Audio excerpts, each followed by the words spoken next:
Wuthering Heights. Emily Brontë, born in 1818 in Yorkshire, England, was a novelist and poet, who left an indelible mark on English literature, with her only novel, Wuthering Heights. As one of the famed Brontë sisters, she grew up in the wild countryside, nurturing her vivid imagination alongside her siblings, Charlotte Brontë and Anne Brontë. Published in 1847 under the pseudonym Alice Bell, Wuthering Heights was met with controversy due to its intense passion and morally complex characters. However, in later years, it gained recognition as a literary masterpiece, praised for its originality and emotional depth. Emily was also a gifted poet, known for her introspective and nature-inspired verses. Sadly, she passed away from tuberculosis in 1848 at just 30 years old. Though she wrote only one novel, Wuthering Heights remains one of the greatest works of English literature, a haunting tale of love, revenge, and the supernatural. On a bleak and desolate moor in Yorkshire, a solitary house stood against the fierce winds. Wuthering Heights. One evening, Mr.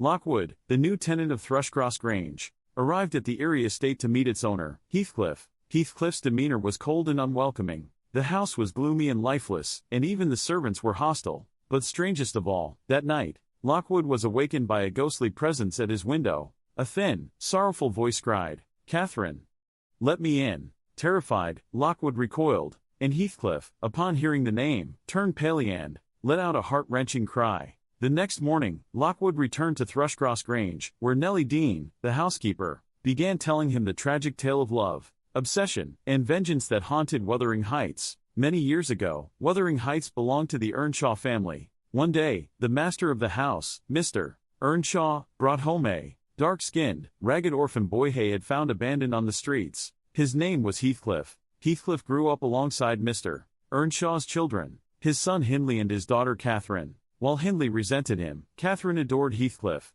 They spent their days roaming the moors, wild and free, their bond stronger than mere friendship. But Hindley despised Heathcliff, jealous of his father's affection for the orphan. When Mr. Earnshaw died, Hindley took over the estate and reduced Heathcliff to a servant. Heathcliff was beaten, humiliated, and forced into hard labor. Yet, through it all, Catherine remained by his side. Even as their worlds drifted apart, their souls remained bound together. One day, Catherine and Heathcliff sneaked into Thrushcross Grange, the grand estate of the Linton family. There, she met Edgar Linton and his sister Isabella, wealthy, refined, and aristocratic. Edgar, enchanted by Catherine's beauty and spirit, fell in love with her. Catherine found herself torn between two worlds. She loved Heathcliff, but with Edgar, she could have wealth and status. One night, she confided in Nellie, "I love Heathcliff, but if I marry him, what will become of me? I will be poor, like him. But if I marry Edgar, I will be a lady." Heathcliff, overhearing her words, was devastated. Feeling utterly betrayed, he vanished without a word. Years passed. One day, Heathcliff returned,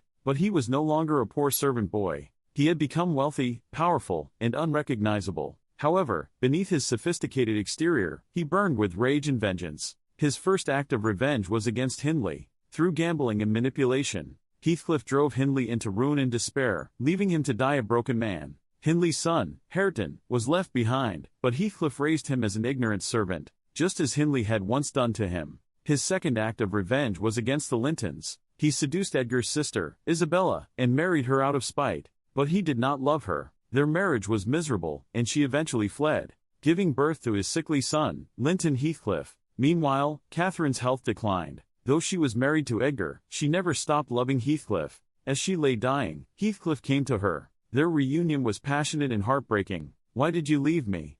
she cried. "You betrayed me first," he replied. But the love between them was undeniable. Moments later, Catherine died in Heathcliff's arms. He was shattered. "I cannot live without her," he howled. From that moment on, he became a haunted man, forever chasing her ghost. Heathcliff's final act of revenge was against Edgar. He forced Edgar's daughter, Cathy Linton, into marriage with his frail son, Linton Heathcliff. After Linton's early death, Heathcliff inherited both estates, making him the undisputed master of everything. Yet, even with all his enemies destroyed, he found no satisfaction. He roamed the moors, whispering to Catherine's ghost, longing to be reunited with her in death. Lockwood, shaken by Nellie's story, later returned to Wuthering Heights, but Heathcliff was gone. He had been found dead, smiling, as if he had finally joined Catherine in the afterlife. Now, only the next generation remained. Hareton and Cathy, once bound by their family's hatred, had fallen in love, bringing hope for a new beginning. Yet, even as life moved on, the legend of Heathcliff and Catherine endured. People still whispered,